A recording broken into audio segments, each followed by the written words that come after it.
Hey kids, just a quick video here, and it's probably a bit silly, but if you haven't checked out that new Cobra Kai thing on YouTube, it's highly recommended. I've never recommended any film or anything like that, but this caught my attention, and it's a continuation of the Karate Kid. Remember the film from 1984? So I checked it out, and I have to tell you, I'm blown away. The script is probably, I would say, perfect. The plot is fantastic. You'll be laughing. I mean, I was actually laughing out loud several times. It's just fantastic.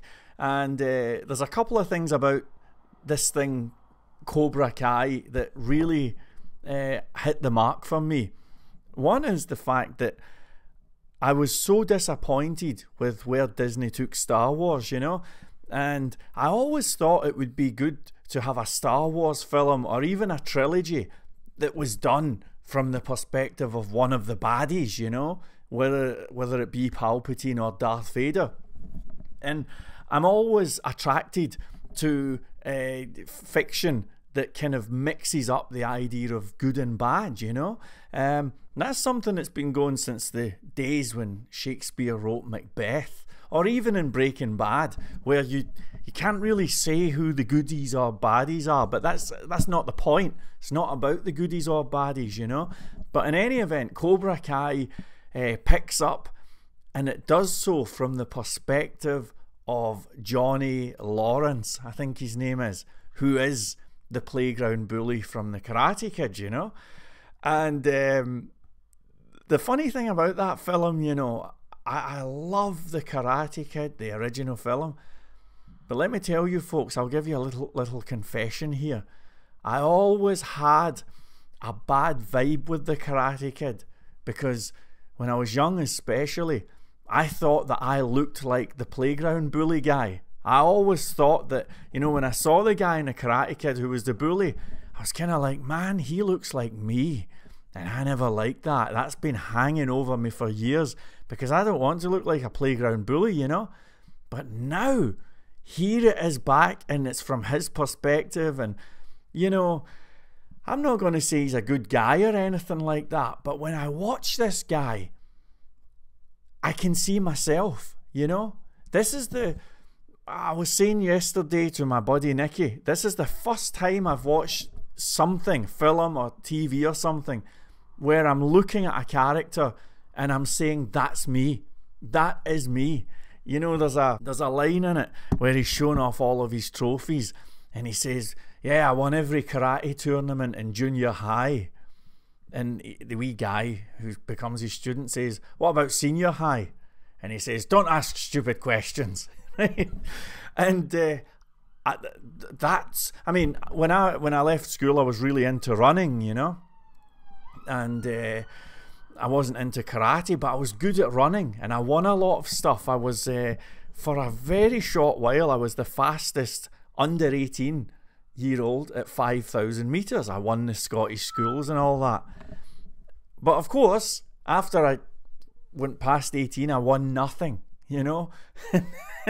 And if you replace the names and replace karate with running and all of that, I am that guy. I can see myself in that guy.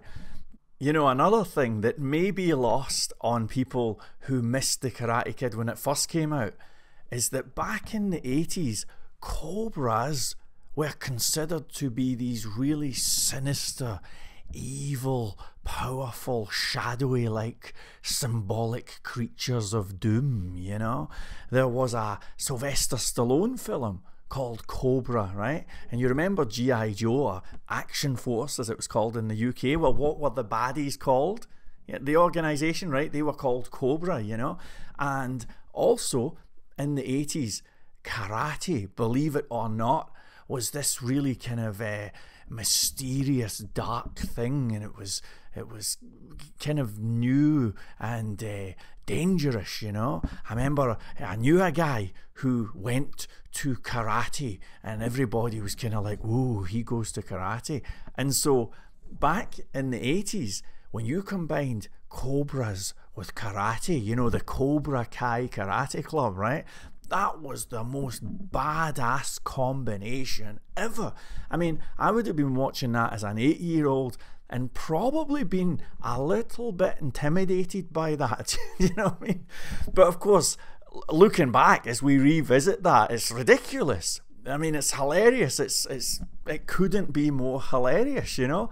And to see the guy, Johnny, going around with his leaflets, you know, and he's trying to start up the Cobra Kai Karate Club again. He's, you know, and he's dishing these leaflets out, and of course everybody's laughing and all that, but he's out there trying to keep the dream alive, you know. It's like nobody gives a shit about karate. I mean, it's nobody could care less, but he's still out there, you know, and he really resents losing that match at the end of the Karate Kid and stuff.